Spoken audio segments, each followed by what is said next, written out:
Yesterday, we talked about Ephesians chapter 5, verses 7 and 8, the first part of verse 8. Today, we'll pick up at the last part of verse 8 and take that portion along with verse 9. I want to remind you, what he's talking about here is immoral living, fornication, covetousness, things that really we put before God, which become idols. And so he tells us that we're not to participate in these things. And why?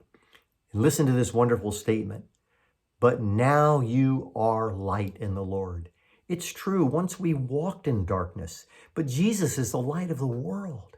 He came to not only show us the path to reach God, he shows us the path of righteous living.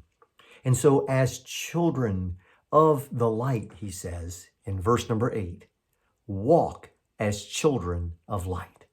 That's a great statement for us to camp on today.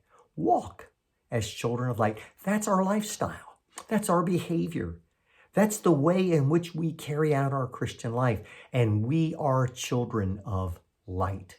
That means that there is an exposure, that we have been exposed to truth, and we can no longer make excuses of ignorance.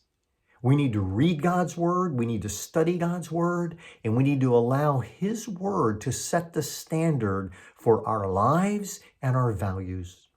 So immorality of any form, fornication of any form, covetousness of any things should not be a part of our life because we can know better. We are the children of light.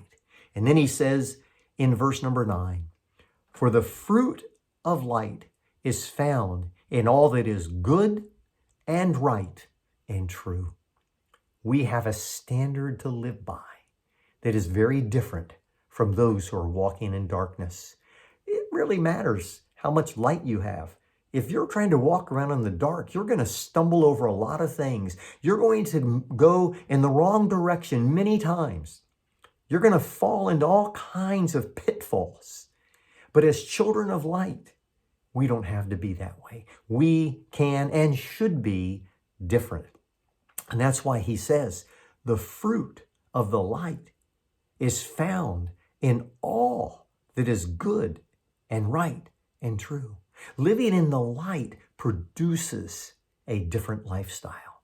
And how is that characterized? It's a lifestyle that is good, as defined by God, that is right, as opposed to wrong, as defined by God, and is true.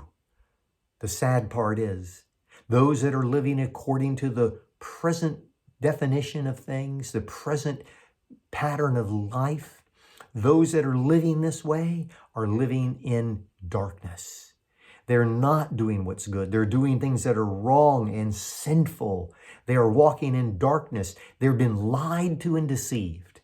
And we as Christians are to walk as children of light so that we don't fall into those pitfalls and others can see God's standard of right and wrong.